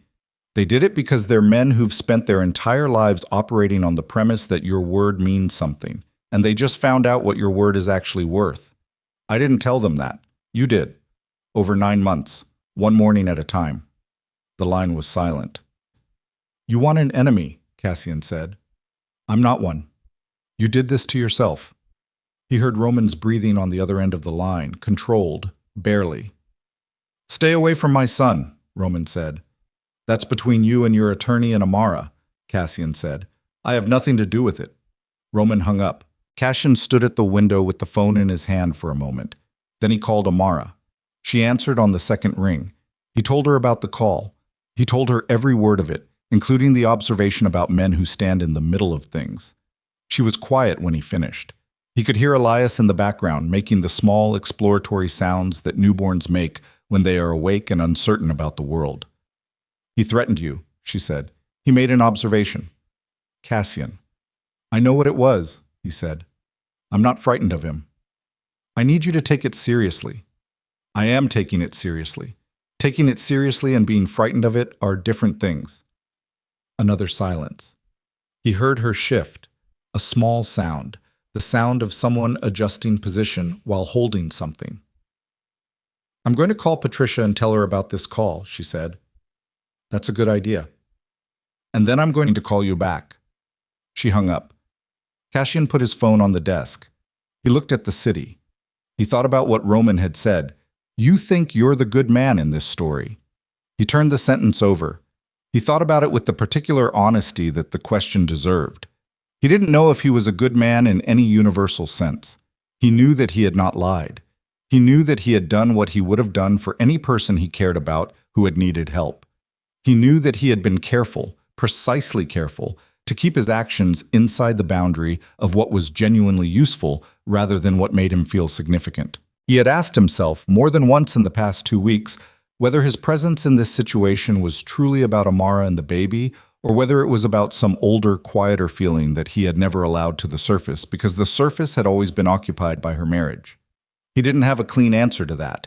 He suspected clean answers were not the kind of thing this situation was going to offer. Patricia called him at 9. Roman's lawyers have filed a motion requesting a court-ordered evaluation of Amara's living situation, she said, without preamble. They're specifically citing your presence in her life and the use of your property as items of concern. Cassian went still. What kind of evaluation? A home visit? A court-appointed assessor? They want to establish whether the environment is appropriate for a newborn. Patricia's voice was precise and controlled. It's another positioning move. They won't get what they're asking for, but responding to it will cost time and energy that should be going toward the actual divorce proceedings. What do you need from me? Full documentation of everything related to your property and your contact with Amara. Financial records, property records, every text message, every phone call log, everything that demonstrates that your arrangement is exactly what it is and nothing else. You'll have it by end of day, Cassian said. He spent the next 3 hours on the phone with his own attorney, pulling together documentation with the methodical thoroughness of a man who had built his professional life on the understanding that paper trails were either your best protection or your worst enemy, and who had, accordingly, always kept his paper trails immaculate. At noon, Patricia called Amara with an update, and at 12:15, Amara called Cassian. He's not going to stop, she said. Her voice was different than it had been in the morning. There was something tighter in it. Not panic. Amara didn't panic, he had established that with certainty, but something that was close to the edge of what she was willing to absorb. He's trying to exhaust you, Cassian said. It's tactical. He knows you just gave birth. He knows your resources, physical, emotional, are stretched. He's counting on you to want to make it stop badly enough to negotiate. I know what he's doing, she said. I know his tactics. I was married to him for 3 years. A pause. She stopped. He waited.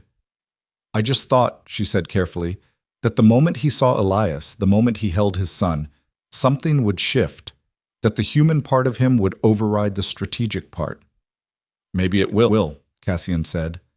When he finally gets to that moment. He's making sure that moment is as far away as possible. She was right, and he didn't insult her by arguing it. Amara, he said her name carefully. What do you need right now? Not next week. Right now. She was quiet for a moment. I need this to be finished, she said. I need my son to have a life that isn't an ongoing legal battle. I need Roman to understand that what he is doing is not going to work, and that the only thing he is accomplishing is making whatever relationship he eventually has with his child start from a place that is worse than it needs to be. Then we need to give him that message in a way he can't dismiss, Cassian said, through Patricia, on the record. Something that makes the cost of continuing this approach concrete and visible. What kind of something? Vivian Marsh hasn't given her statement yet, Cassian said. Patricia said she was willing. If she gives a formal deposition about the ongoing contact after you left, about what Roman told her regarding your stability, about the confidentiality agreement, that changes the calculus of this entire proceeding. His lawyers know it. He knows it. It turns his narrative inside out. Amara was quiet. That's her choice to make, she said finally. Yes. I'm not going to pressure her. I'm not suggesting you do.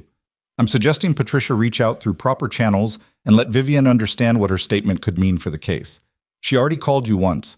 She already said she wasn't willing to be used against you. Amara exhaled. He heard it clearly through the phone. Call Patricia, she said. Tell her to make contact. Okay. And Cassian, her voice shifted again, back to something steadier. Thank you for the documentation. For today. Don't thank me, he said. I'm going to anyway. She hung up. At 2:15 that afternoon, Patricia reached out to Vivian Marsh's personal attorney. At 3:45, Vivian's attorney called back and confirmed that his client was prepared to give a full deposition. Patricia called Amara at 4. This is the thing that ends it, Patricia said. He's going to know by tonight that she's agreed. His lawyers will tell him, and then he will have a choice. Continue to fight a case he is going to lose publicly and completely, or come to the table and negotiate a custody arrangement that is fair and appropriate and stops being a war. Amara was standing in the kitchen when the call came in. Elias was asleep. Gloria had come by an hour ago and sat with him while Amara showered, because Gloria had decided that her role in this particular situation included making sure that Amara ate and slept at reasonable intervals, and she was prosecuting that role with the dedication of someone who had spent 4 decades making sure people who couldn't take care of themselves got taken care of anyway. Amara stood at the kitchen window with the phone in her hand after the call ended.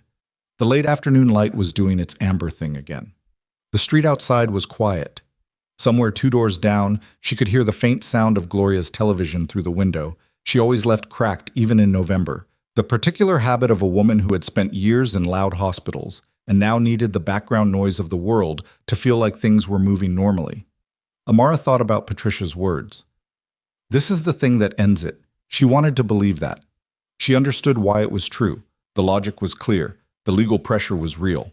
The cost of continuing was now higher than the cost of settling. She understood all of it, but she also knew Roman DeLuca. She had slept beside him for 3 years. She had watched him operate in rooms full of dangerous men and absorb setbacks that would have broken other people and continue forward with the particular ferocious patience of a man who believed, at the center of himself, that everything, every negotiation, every opposition, every closed door, was ultimately something he could outlast.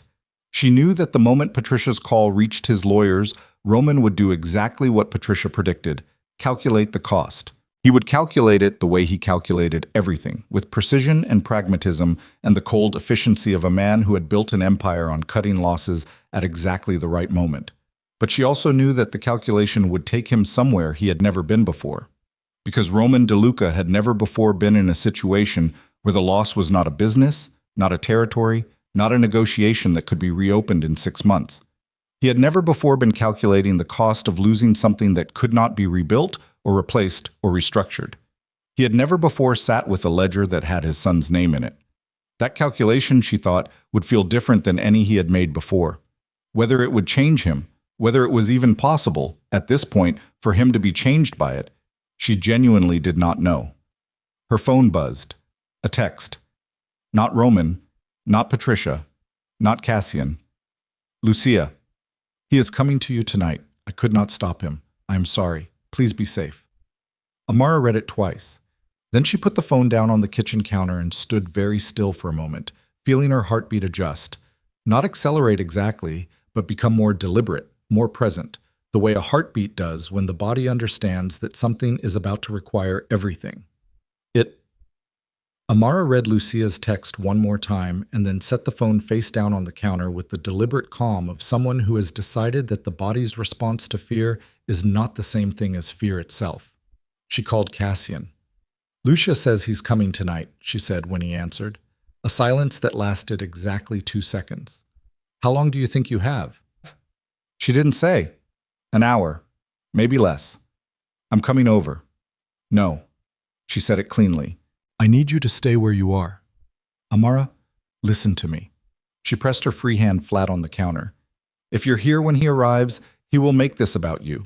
He will walk through that door and see you standing in a house you own with his wife and his newborn son, and every ounce of attention that should be going toward the actual conversation will go toward managing his response to your presence. I need to face him without you in the room." Another silence. "And if he becomes threatening," Cassian said, "then I call you and you call the police and we have 17 new items for Patricia's file." She kept her voice even. "But he won't. Roman has never once put his hands on me. Whatever he is not that." She heard Cassian breathe. "I'll be in the car, down the block." She started to argue. "Not negotiable," he said. She let it go. "Fine. Down the block." She hung up. She looked around the kitchen. She moved Elias's portable crib from the living room to the bedroom and closed the bedroom door most of the way. Not because she was hiding her son from his father, but because a sleeping infant did not need to be the backdrop of the conversation that was coming. She filled a glass of water and set it on the kitchen table. She pulled 2 chairs out, one on each side, the way you set up a table when you are expecting someone and want the arrangement to communicate that this is a conversation, not a confrontation, and that the difference matters to you even if it doesn't yet matter to them. She sat down. She waited. He knocked at 23 minutes past 5. He knocked. He didn't pound. He didn't try the handle. He knocked 2 times, the way a person knocks when they are trying to indicate that they understand they are not entitled to entry and are asking for it anyway. She opened the door. Roman DeLuca stood on the front step with his coat buttoned against the cold and his hands visible at his sides, which she recognized as a deliberate choice, the posture of a man communicating that he was not here as the version of himself that people feared. He looked like he had aged in the past 2 weeks, in the specific way that sleeplessness and regret age people, not older exactly, but less certain, the way a face loses its confidence when the internal architecture that was holding the expression up begins to shift. He looked at her. She looked at him. "I'm not here to fight," he said. "I know," she said. "Come in." She stepped back. He came inside.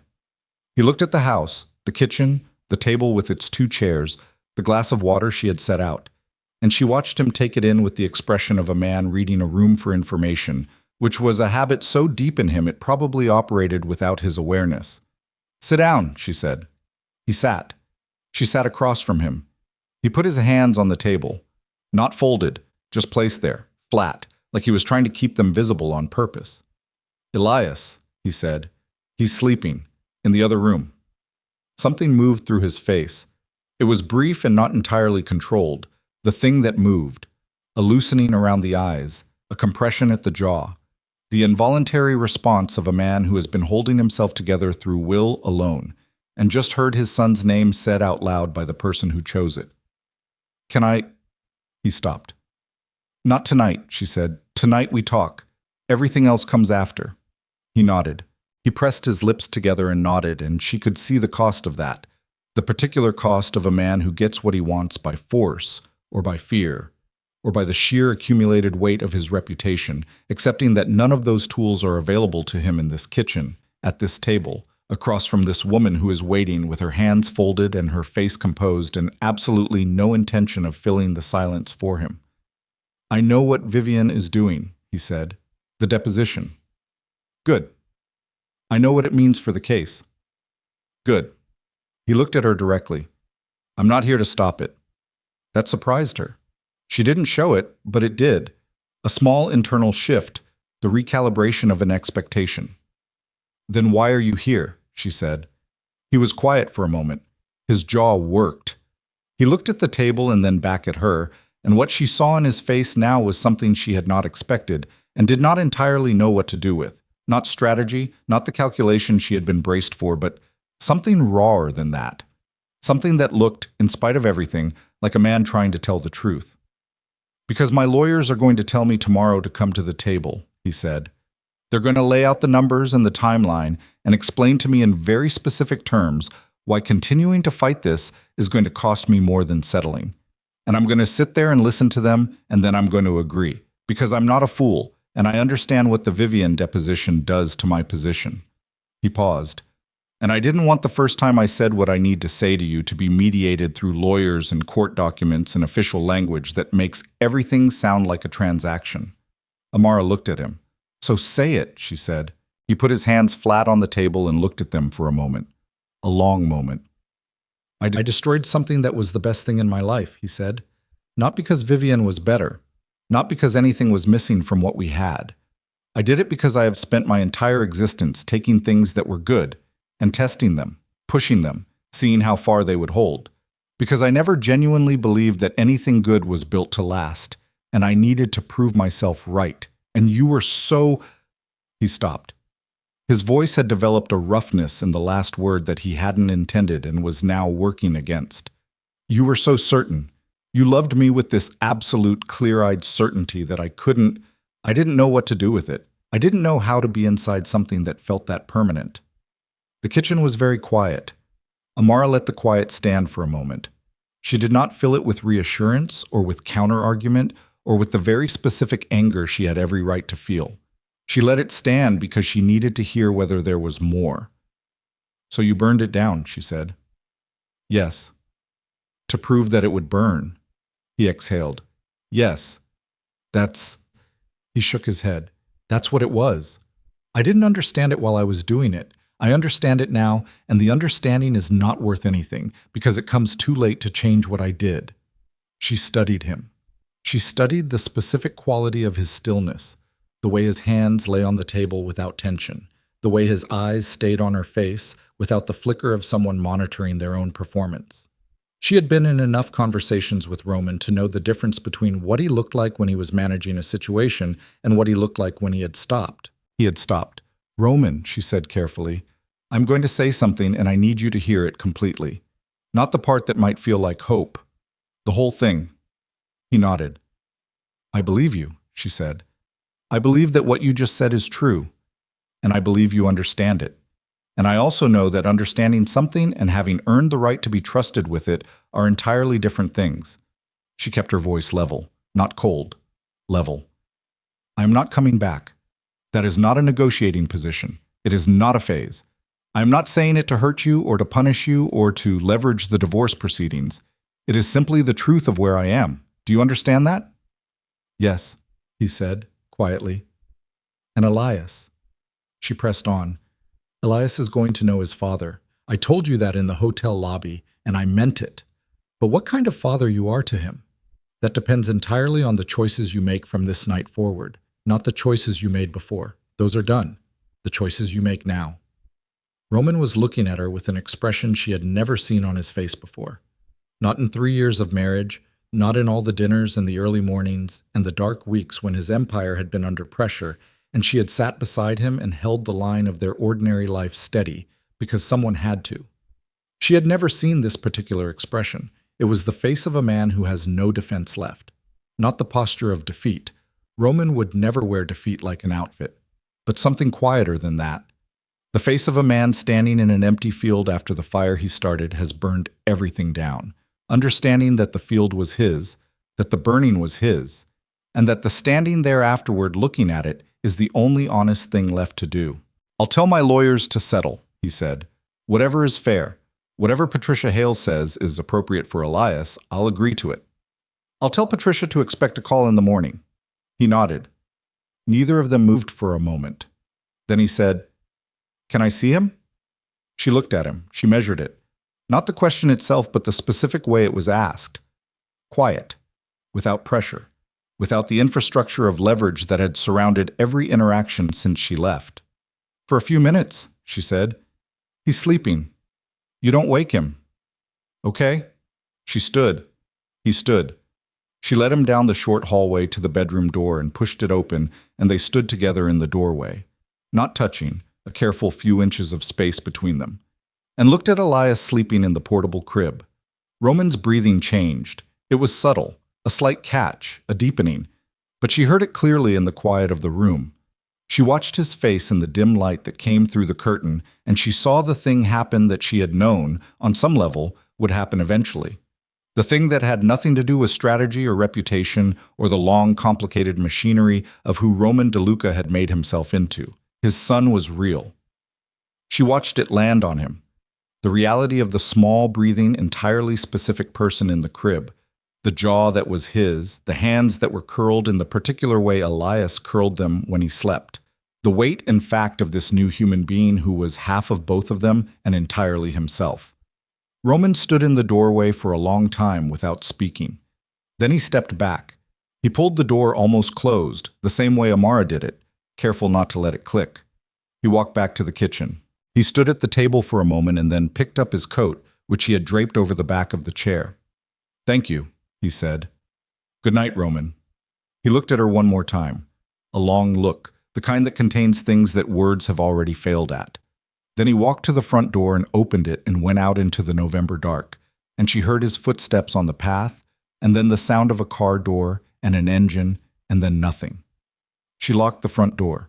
She stood in the hallway with her back against the door and closed her eyes for exactly 30 seconds. She breathed in, she breathed out. She felt the specific quality of the silence in the house. The silence after something large has moved through a space and the space is slowly returning to itself. She texted Cashin. "He's gone. I'm okay. Go home." His response came in 15 seconds. "You sure?" She almost smiled. "Go home, Cashin." A pause. Then, "Okay. Call me if anything changes." She set the phone on the counter. She went to check on Elias.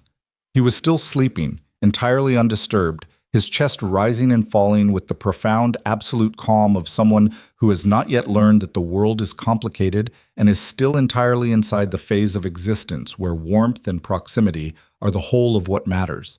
She sat in the chair beside the crib for a while. She thought about the music box in the pocket of her suitcase. She had not opened it. She had moved it from hotel to this house and had not opened it, and she had told herself this was because there was no appropriate moment. But sitting here now, she understood. It was because opening it had always been meant to be a shared moment, and she had not yet figured out what to do with the things that were meant to be shared and no longer could be. She got up. She went to the suitcase in the corner of the room. She unzipped the front pocket and took out the music box, still wrapped in its cream paper with the ribbon going slightly flat from weeks of being packed and moved. She unwrapped it carefully. It was smaller than she remembered, a wooden box, dark grain, hand-carved with a simple pattern around the edges, a small key on the side that you turned to wind it. She wound it. The melody that came out was so quiet she had to lean close to hear it properly. A simple thing, 7 notes that repeated and then varied and then returned, the kind of melody that had no clear origin and no clear end, that could loop forever and feel neither incomplete nor final, just continuous, the way some things simply continue regardless of what happens around them. Elias stirred. Not awake, just a small movement, a shift of the hands, the infant response to sound that is neither threat nor silence. Amara sat on the edge of the bed and held the music box and let it play. 6 months passed. 6 months have their own texture, not the dramatic time of crisis, not the suspended time of waiting, but the ordinary accumulating time of life, returning to its normal velocity. Days that have structure, mornings with purpose. A version of routine that you build yourself instead of inheriting from someone else's idea of how your life should look. Amara found a house. It was hers, her name on the deed, purchased with her own money from the settlement, which had been, in the end, fair. Roman's lawyers had done exactly what he promised that night in the kitchen. Called Patricia in the morning, settled by the end of the week. The custody arrangement was appropriate and carefully structured. Roman had his time with Elias, scheduled and reliable, and Amara watched him, over those 6 months, begin the process of learning how to be present in a way that was not managed. He was not good at it yet. He was learning. She gave him that much. She was honest with Patricia and with the arrangement's terms, and she did not obstruct or diminish or make things harder than they needed to be, because Elias deserved a father who was trying, and Roman, whatever else he was trying. The house Amara bought was not large. It did not need to be. 3 bedrooms, a yard that got morning light, a kitchen with a window that looked out over a small garden that the previous owners had left in decent shape. It was in a neighborhood where people waved from driveways, and a woman down the street brought vegetables from her garden and left them in a bag on the porch without knocking. It was the kind of neighborhood that Amara had not known she wanted until she was in it. She hung photographs on the walls herself. Not many. A few. She chose them carefully. Elias at 3 weeks, eyes open and enormous, in the particular state of wondering attention that newborns have before they understand enough to be frightened. A photograph of Denise and Amara. Taken at a restaurant in October when Denise had come to visit, and they had sat for 4 hours talking about everything and nothing with the ease of women who have known each other long enough that the silences between them are restful rather than charged. A photograph of her mother, taken years ago, in the garden of the house where Amara grew up, looking up at the camera with the expression of a woman who has just been caught being happy by accident. She did not hang a photograph of Roman. She was not erasing him. She was simply not centering him. She went back to work. Not the charity circuit, something of her own. She had spent 3 years adjacent to the structures of serious money and had watched how little of it moved toward the places it was needed, and she had spent enough time sitting in rooms where the conversation was about influence without consequence to understand exactly what she wanted to do differently. She started a foundation, small, initially, precise in its focus. It was the kind of work that did not make headlines and was not designed to, and she found that she was built for it in ways she had not fully understood about herself until she was doing it. Cassian helped when she asked him to, which she did, occasionally, for specific things: introductions, logistical support, the kind of professional assistance she had no hesitation asking for and no confusion about. She had been honest with herself about Cassian over those 6 months, in the way that honesty requires time and stability and the absence of crisis to become possible. She had been honest about what she felt and what it meant and what she intended to do with it, and the answer she arrived at was that she intended to do nothing with it for the moment, and that the nothing was not avoidance but its own kind of choice, the choice to let something exist without rushing it into a shape before its time. Cassian, to his credit, seemed to understand this without being told. He moved at her pace, which was slow, which was deliberate, which was the pace of a woman who had learned exactly how much could be built on a foundation of someone else's certainty and had decided that the next thing she built would be built on her own. They had dinner together on a Thursday evening in November, a year to the week from the night she had come home early from Hartford in the rain with a music box on her lap. The restaurant was quiet, the kind of place that understood the difference between atmosphere and noise.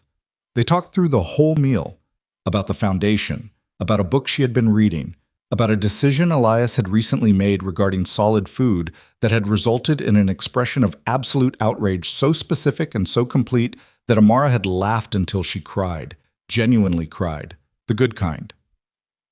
After dinner, they walked. The evening was cold, but not unreasonably so.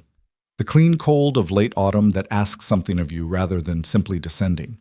They walked for a while without particular destination, past lit windows and leaf-covered sidewalks, and the ordinary beauty of a city going about its evening, and somewhere on a block between a bookstore that was closing and a coffee shop that wasn't, Cassian stopped walking. Amara stopped a step ahead of him and turned. He looked at her with the expression she had come to know over the past year as his most genuine one. Not the composed professional face, not the careful, controlled steadiness he offered in difficult moments, but the thing underneath all of that, the face he wore when he was not performing anything. "I've been in love with you for 4 years, he said. The words were quiet, direct, not decorated. "I know," she said. He waited. "I'm not ready to tell you what to do with that," she said. "I'm not ready to make a declaration or a decision or commit to a future that I'm still in the process of building." She held his gaze.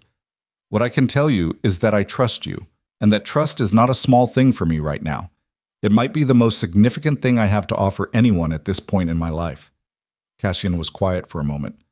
"That's enough," he said. "It might need to be enough for a while." "I know." He said it simply. "I'm not asking you to rush anything. I have never once asked you to rush anything." "I know," she said. They stood on the sidewalk for a moment in the cold, and then she reached over and took his hand.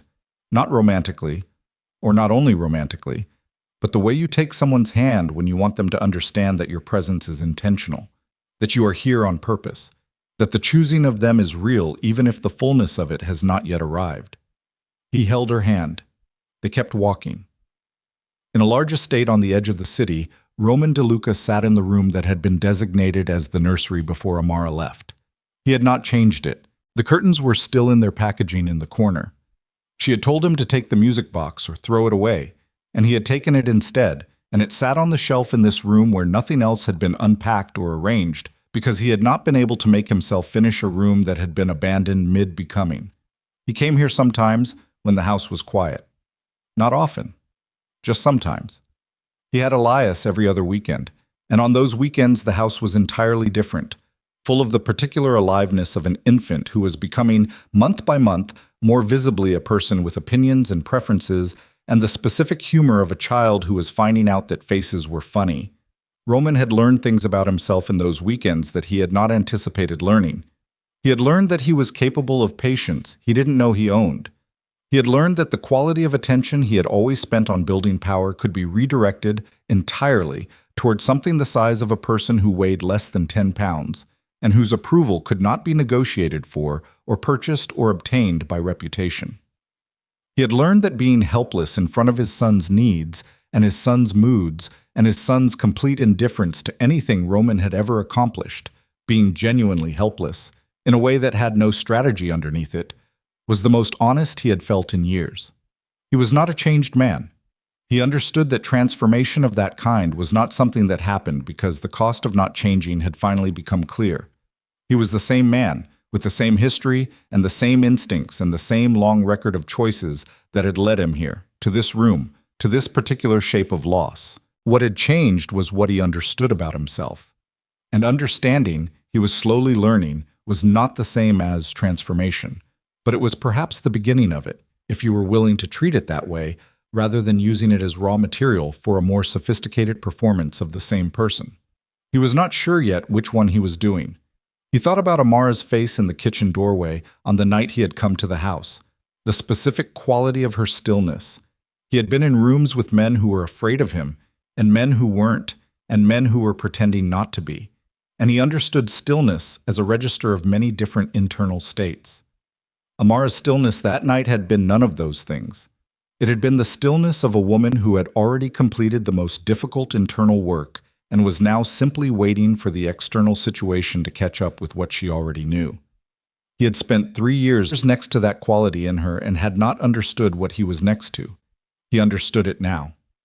He reached over and picked up the music box from the shelf.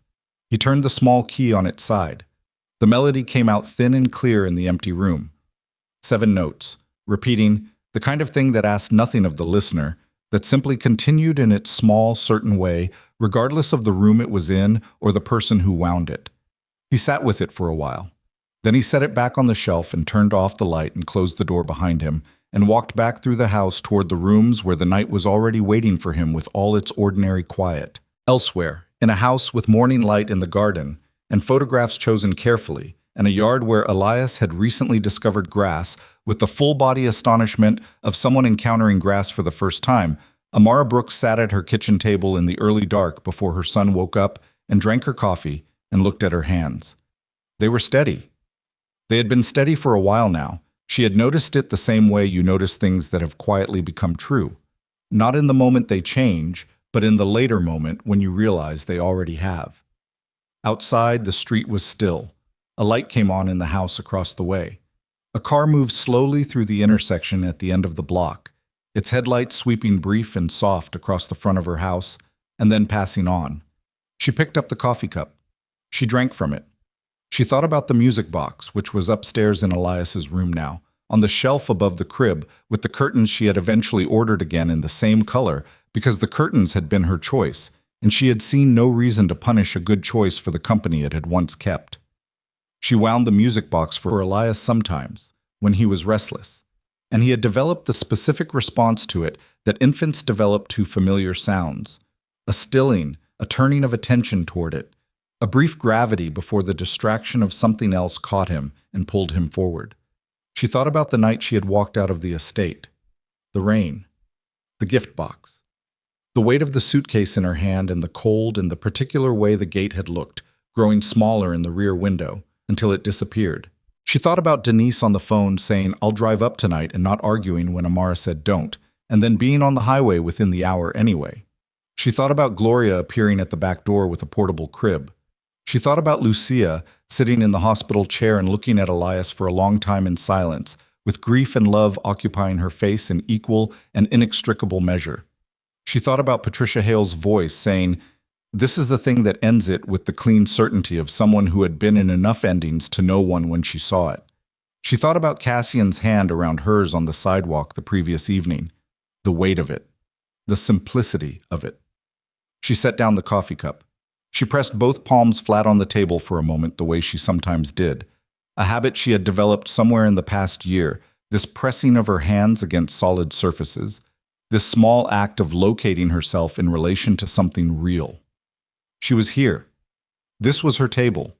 This was her house. This was her life. Not the one she had imagined, not the one she had planned with the careful hope of a woman who had believed in the particular future she was building, but the life that was actually hers.